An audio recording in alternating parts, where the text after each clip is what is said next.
Thank you, everyone, for joining us for this discussion about the installation that's on view for the duration of the book fair, uh, a symphony, a work in progress. This piece was first realized last summer in New York City, where I um, presented a solo exhibition that really focused on the nature an outlook on the book as form, but also through architecture and through printing techniques and how we're really expanding on these mediums through the presentation of publication and in this work it starts off um, with a really strong take on how can I disseminate a publication in parts um, while still allowing the work to stay rooted in the foundation in which it was made to be presented as, which is a publication. And in this work, um, I'm really thinking about um, how I can expand on this message and work through these ideas. And the show last year, the Symphony Work in Progress, I really started to firstly, I started to approach this method during my residency at the Center for Book Arts, on where I wanted to expand on this message and how I am dealing with the book as form, space. How am I using the book to manipulate space and to really use this as an outlet to really bend the method. The book, as we know, is a very traditional uh, uh, thing, and it's also very universal. Um, but I wanted to break it down and look at the vulnerable aspects of the book, the aspects that people are really not so much interested in, whether it be ripping out the interior and allowing different parts and different methods to show through this presentation. And with this work, I it was made to start off in one part. Uh, the second part is on display, where Kwamé Sorrell joins me for the second movement, in which there are new works that was made specifically for this installation, and it really speaks to this idea of parts and movement and space and composition, and the idea of how we're uh, dealing with these different methods. This one piece that's called Reprise, and with this particular piece, it was composed really in nature in 2018. I had wanted to print on this particular tractor feed paper. It's just pretty much like a paper that's connected. It's called dot feed paper, and this paper is very largely used in offices and things like that. But I was looking for a way in where I can use this paper to print on without detaching it, and I couldn't think of a way to use it in this method, and this is how the piece Reprise was built, where I was thinking about uh, music in this aspect of how something is repetitive and competing. So the dimensions of this particular piece um, are different every time it's installed. Um, it's usually installed on like a wooden plank, and it's pulled out according to the dimensions of the plank. And this piece, uh, I was thinking about architecture and the form in which this can take. And um, for this second part, I think that I wanted to, you know, I mean, I could have contributed work to the second part, but I wanted a new voice. I wanted uh, uh, something new said, and this is when I invited Kwamé to join me in the second movement and really speak in response to the initial work that was on view last year. And I guess he can jump in and speak about his piece. Yes. So I will. Yeah, I can speak about my piece, but I guess also thinking about a symphony and the movements of a symphony, the parts of a symphony. I believe there's four. I'm not like a musician or music historian or even know much about the technical terms of music, but I think there's four parts to a symphony. And the andante, which is the second part, is technically a slow movement. And I think for the second edition or second movement of this symphony, we wanted to take the work and slow it down in a way, you know. So because if the show at Print and Matter was physically all the vitrines sort of were against a wall consecutively, back to back to back. Not much space in between the work, and I think this iteration of it really slows it down by allowing a lot more space and time in between the pieces that compose the symphony. And when I was invited to join in to respond to the first piece, I was thinking a lot about forms that I recognized in the first piece. So Yusuf speaks a lot about architecture and even text, but I really wasn't responding to the text, but more so the forms, the physical forms that I recognized seeing in the first piece. And my contributions were a direct response to that. One of the pieces that's in the show, it's called Odyssey in the exhibition here, and it is the same form here that we see on the screen. And Yusuf and I, we talk a lot about this black hole, black space, full stop, positive space, whatever it may be. We talk a lot about this form, and I wanted to sort of see it physically. I really wanted to imagine what it looked like in space and in real time. And it was inspired roughly or loosely also by this particular image, which is a still from an opera or play that was held at the Paris Opera by Min Tanaka, who's a Japanese movement dancer, artist, Buto. He's a Budo dancer specifically. And this was he performed The Rite of Spring. And this was the opening sequence. There's a video on YouTube. So this is the opening sequence, and the artwork was done by Richard Serra. So it's funny because if you know about Min Tanaka or about Richard Serra, personally, I don't think about them being in direct conversation, you know. But I love this idea of collaborating on bringing Richard Serra to the theater, or let's say bringing Min Tanaka to the gallery space, you know. So I was really influenced by this image, particularly.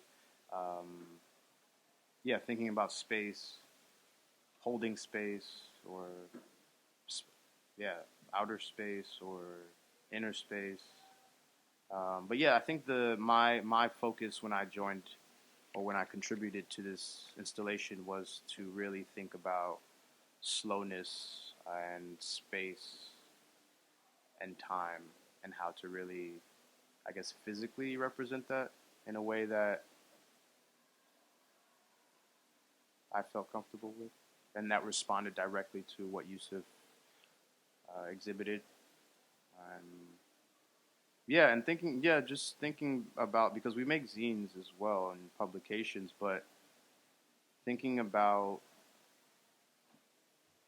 taking, yeah, I guess you said it best, like how to dissect or take apart the book or the form and disrupt it, and I think by putting it on a wall, putting it next to something else, or putting it in a vitrine even, can be a way to think about, or even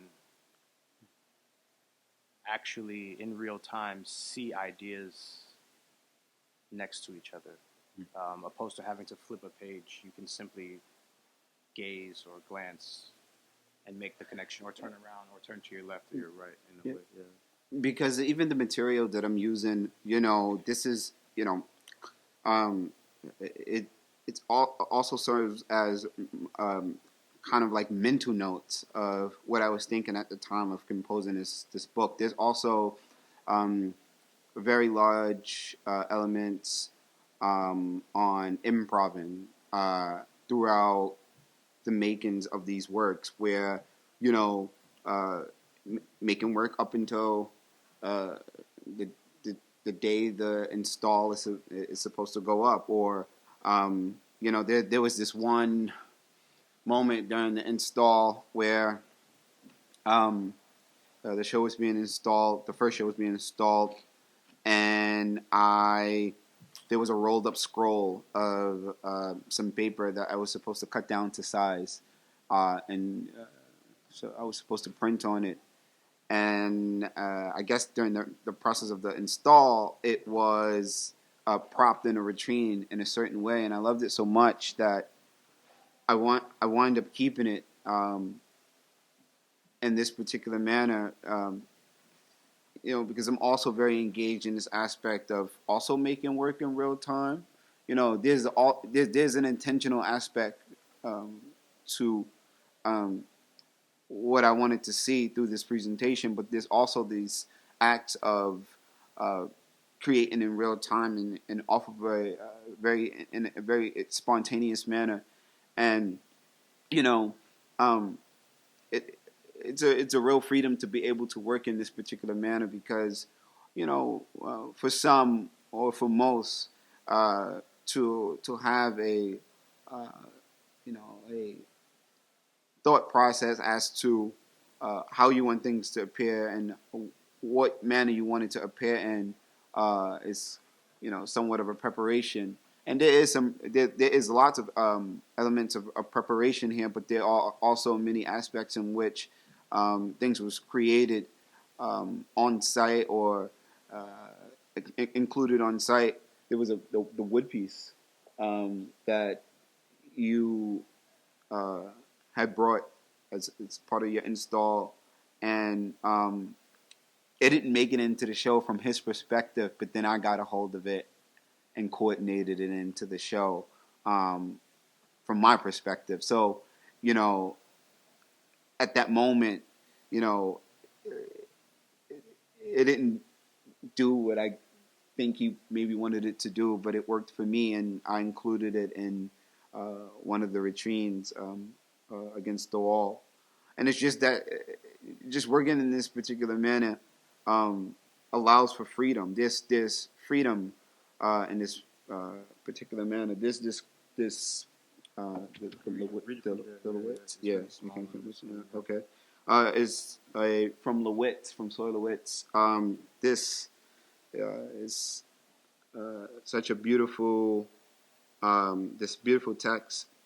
Artist books are like any other medium, a means of conveying art ideas from the artist to the viewer/reader. Unlike most other mediums, they are available to all at low cost. They do not need a special place to be seen. They are not valuable except for the ideas that they contain. They contain the material in a sequence which is determined by the artist, the reader, the viewer. The viewer/reader can read the material in any order, but the artist presents it as he thinks it should, as he think he should be. Sorry, the text is very small. Um, Art shows come and go, but books, they stay around for years. They are works in themselves, not reproductions. of works. Books are the best medium for many artists working today.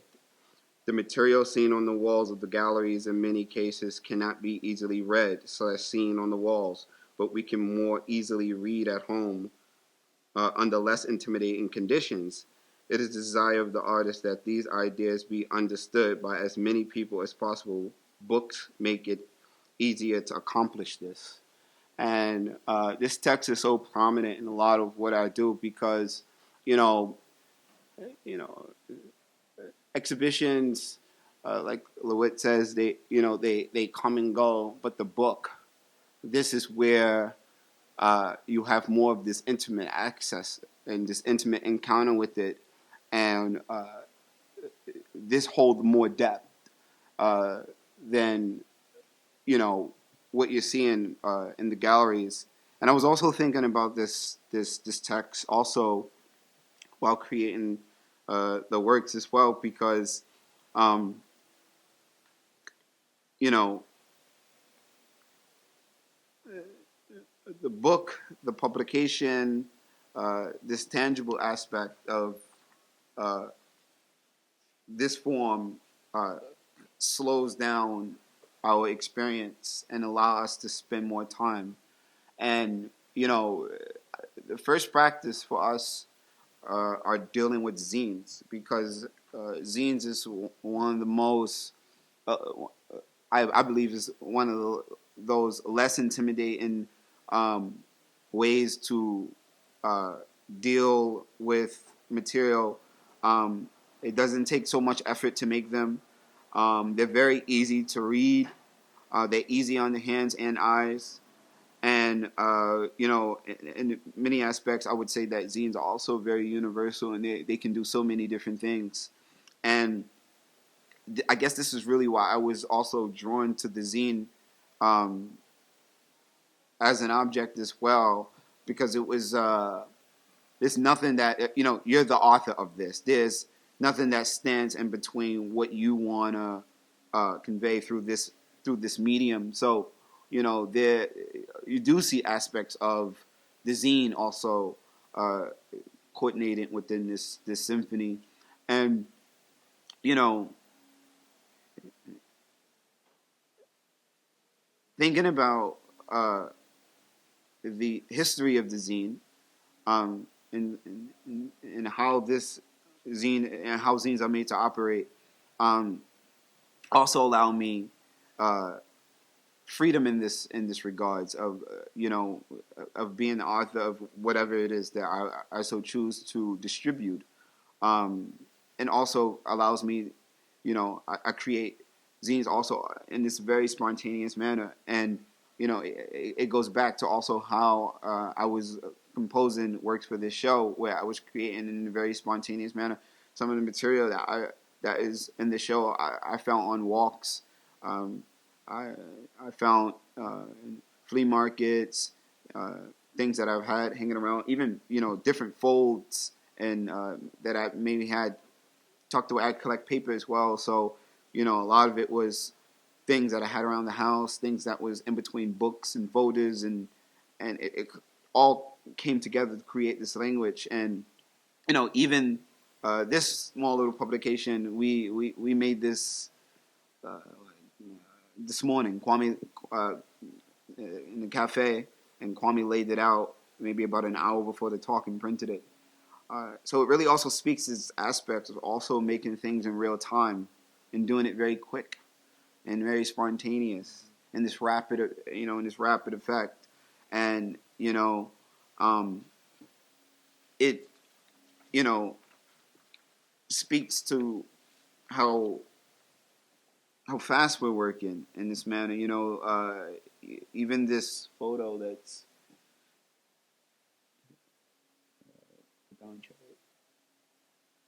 this is one of my favorite photos uh, in the show, and Kwame can speak to this because this is a photograph that he photographs that he took, and I guess you can. Yeah. Firstly, I mean, before I get into the photograph, I think because just listen to you speak. I think it's also important to talk about maybe real time, like creating in real time, right? Because what is like time is not even real.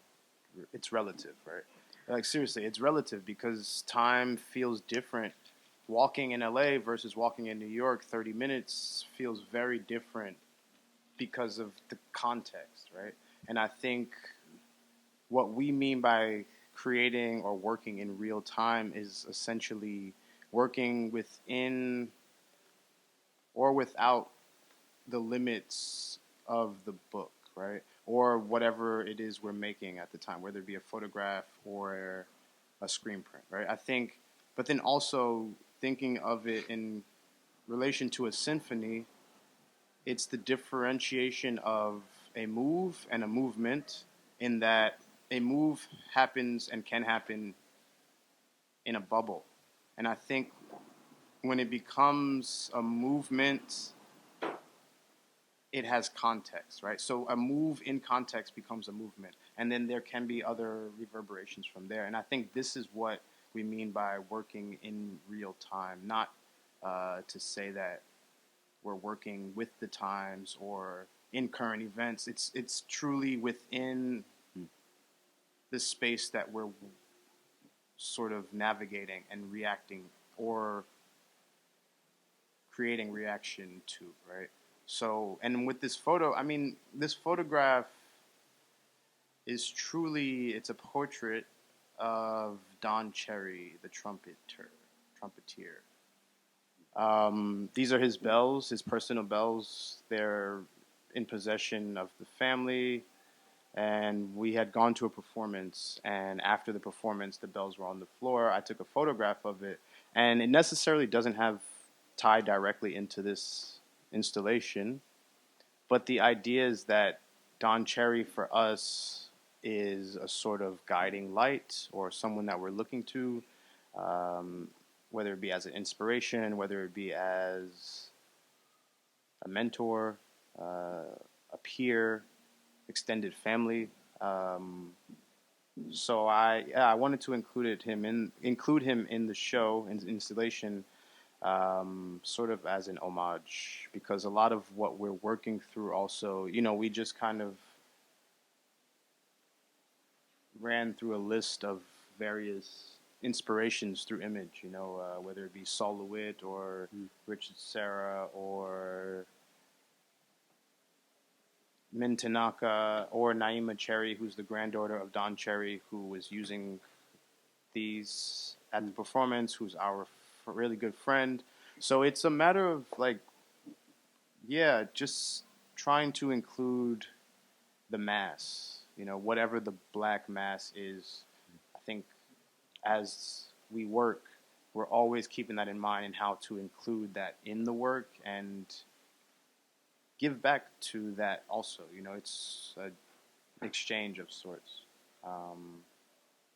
Because Naima didn't know I used this image, and I texted her today, and she was like, "Yeah, I saw a picture of it, and I thought it was it, but I wasn't sure." And then, so it's just, I don't know, keeping friends and family close through the practice as well but it's hidden. If I didn't say that, you would not quite. It could be an anthropological image from a museum. You know what I mean? It could be a found image, but it's a very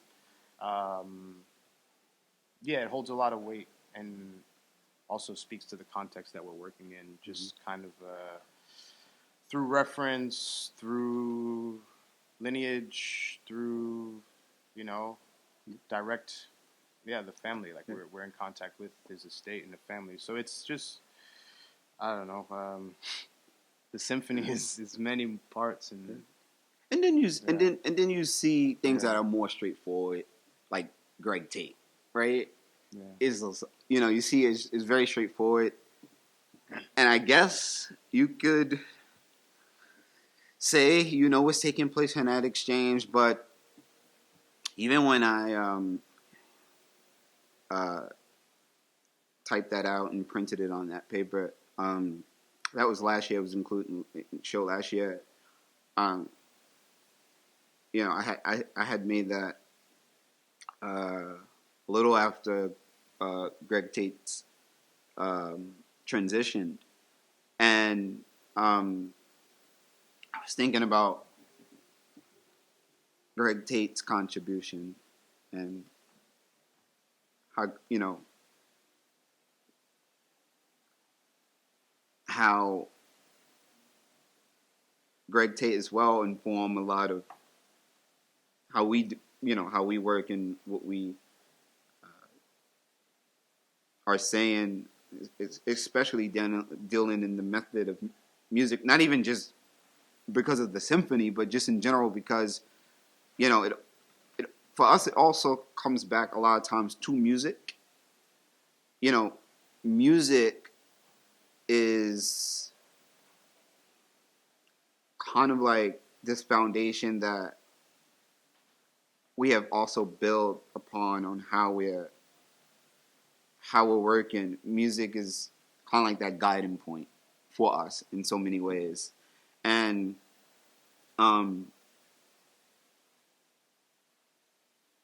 Butch Morris, who, is also at the heart of the symphony as well, because Butch Morris formed and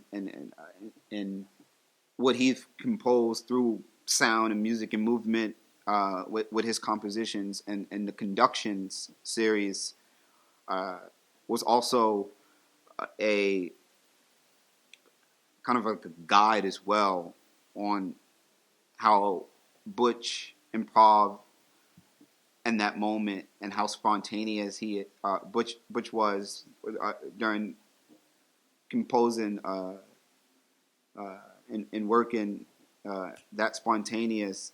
Also thinking about Butch as well,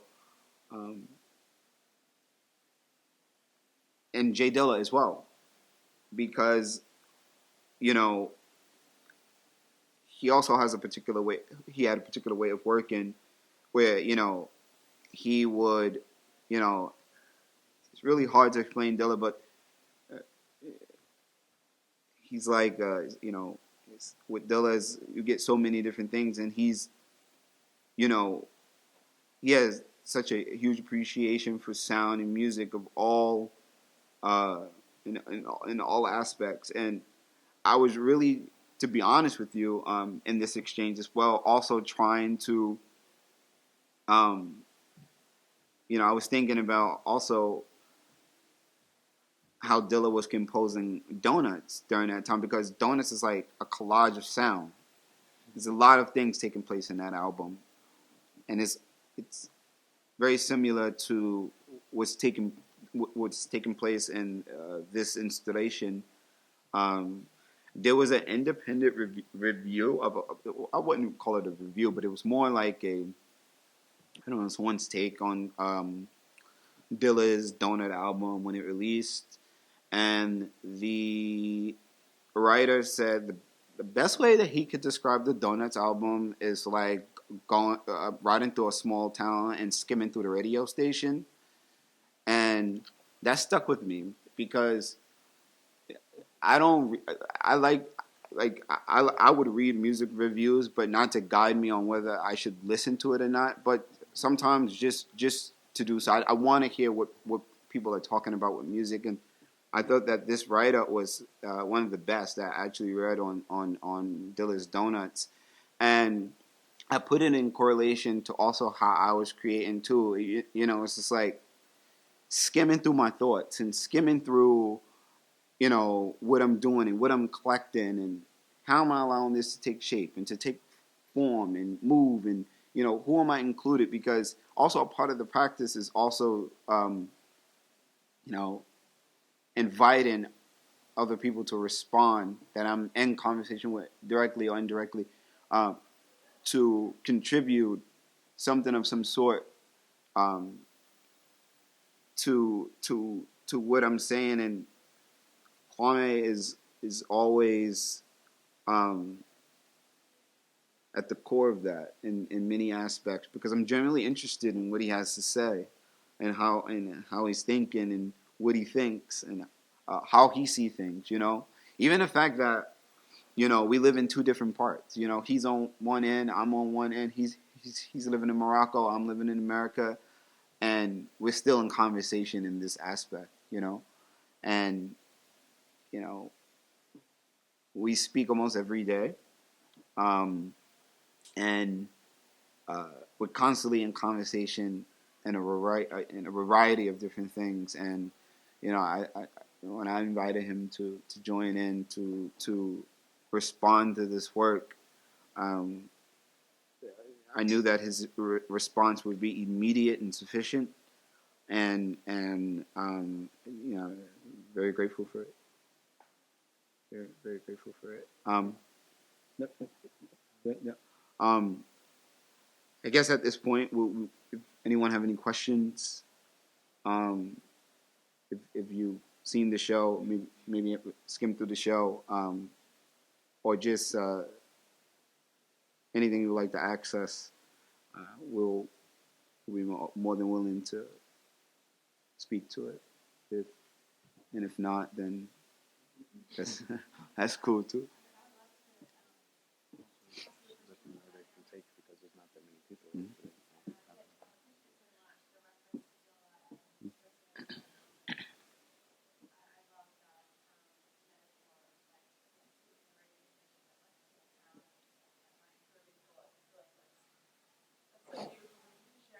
Mm-hmm.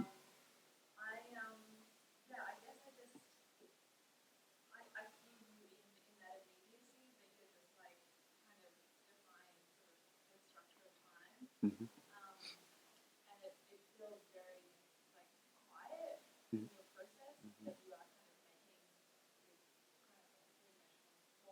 Mm-hmm.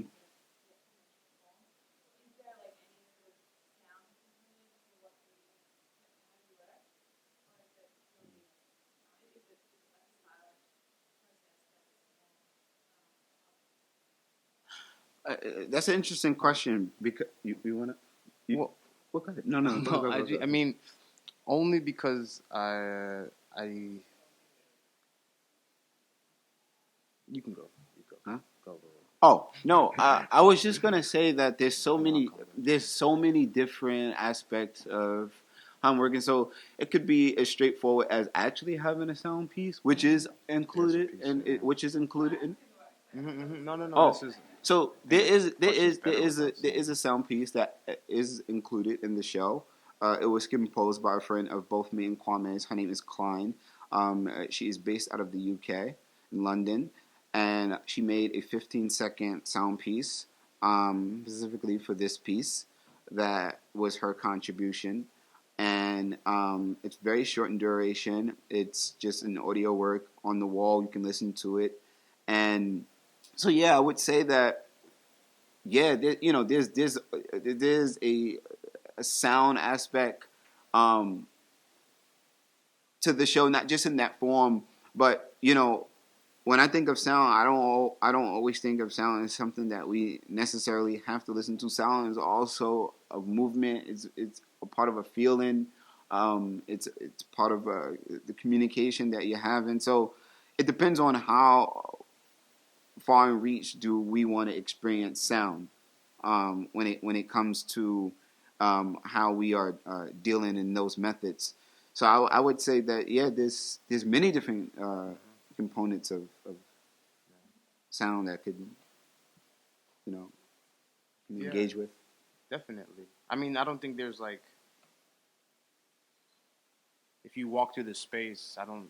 There was no intended like this is what it would sound like, right? If we want to be very technical, um, I think that music to like I guess to differentiate sound and music, just I think musically what we're trying to do. I guess I can steal from another source, right? Like what AJ or Arthur Jeffa talks about with his video and attempting to be as great as black people are in music in his video, even if there's no sound.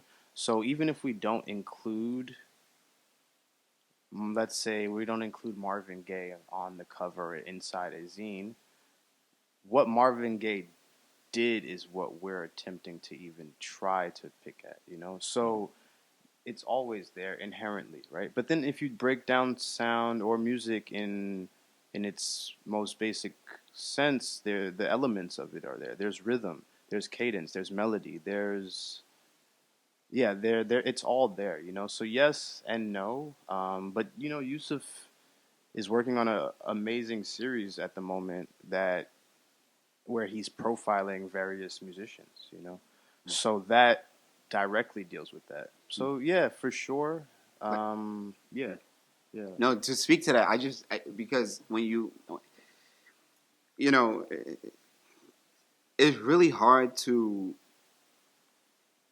because even with the series that I'm doing with these zines, I'm also pairing musicians that I may have wanted to I wish worked together when, if they had the chance to.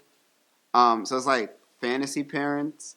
And I just did a zine, which is one of my favorites that I've did so far this year. And it's Bad Brains and Miles Davis in one zine. And this is a very interesting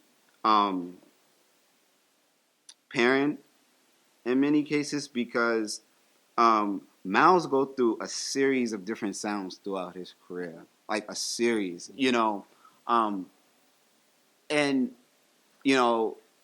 his earlier sound is, it's more, I guess, traditional. People is listening in, they're horned in, and then as the eras change, and what made Miles so special is that they couldn't figure him out and they couldn't pin him down. He was so unique in his sound, and Miles was always at the forefront of. Miles was the rebellious kid with his approach to music, to jazz, as we know, and also remember reading a bit. I don't remember where I saved it, but kind of like paraphrasing this a bit. His the On the Corner album, when this was released, this album, according to the write-up, had got a lot of flack because people felt like Miles kind of like, I guess, abandoned the traditional jazz sound. And now you listen to this today, and this album is at its core, like, this is one of his best, in my opinion. So when you're speaking about sound, and and even the aspect of the changing of sound and moving in this manner, in this method, when I do these pairings of musicians that would have been, imagine Miles playing the horn while Bad Brains is bugging out and crowd surfing. Like, imagine if that happened. And there's this one photo where it's so nicely paired that it almost looks like Miles is playing with Bad Brains the way I paired it. And I'm like, I wish that this did happen, but in my head it did happen because now it exists in this zine. So technically, for me, it did happen, and I'm happy about that. And that goes back to the real time, like that it happened in real time because you've made it happen. You know what I mean? Yeah. Like it's there, it exists on paper or in so life. So we're still working this all out. This project is still in progress. Not the symphony, but just how we're working and how we're dealing. And this is where we are. So I'll say it. Yeah, I'll take. I have a question. Yeah. Actually, it's funny that you just said that this is almost still in progress because following that train of thought too in real time, I was wondering about the concept of completion for you and like when maybe the thought feels finished or the publication feels like we're at the end of the book, and sort of how you, even up until the moment, like how do you decide when to sort of step away from the work and like publish it or share it? So I guess the best way to answer that question is almost like when I print zines and people say, well, how many zines is this edition? And there's really most of the times there's really no edition. It's just like maybe I may print it like once or twice, maybe a few of them, and that's the edition. It stops. It stops right there. I've learned in my process today how to kind of like relinquish and move on, without necessarily saying that the chapter have closed on this aspect. I just move on, and I guess that can serve as the completion. But who knows? I also revisit a lot of my work. A lot of the times, I revisit things. Um, I guess I'll know when it's served this course. Yeah, I really can't even think about that aspect. But Yeah, I mean, because a zine being finished and complete is different than like BlackMass the project, right? Because it's a lot easier to edit down a group of images and text that sit and work really well together. But I think as a project, BlackMass, we're yeah, we always are referencing ourselves even while we're referencing like there's always a constant sort of circulation of information and or energy or whatever it may be.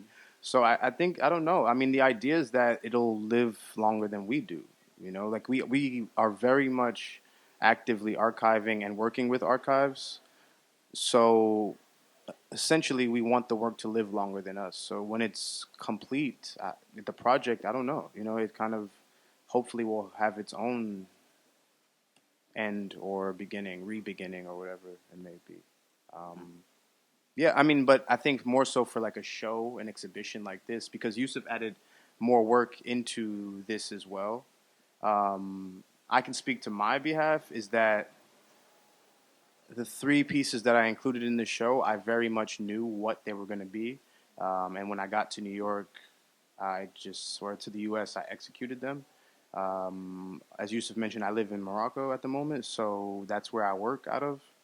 And I was able to sort of work through all that. So when I got here, it was just very much execution. Yeah. So, you're welcome. Yeah. Absolutely. Thank you. Yeah. Cool. Thank you. All right. Well, I guess that's it. Thank you to everyone who. Someone have a question? Oh, I'm sorry. No. I'm so sorry. Please. Yeah. No, thank Okay. you. Yeah. No, if you don't have any direct, we can talk after if you want or something. Yeah. All right. Cool. Yeah. But also, we made these. This the same images that you all see in there. You can take one. Everyone is enough for everyone. So just take one and Feel free. kind of keep it as a sort of memento memorabilia for this specific event. So Thank you. yeah. Yeah. Thank you, everyone, Thank you, for everyone. joining Yeah. us. And if Thank you haven't seen the exhibit, it's in the E space here, project space. Thank you.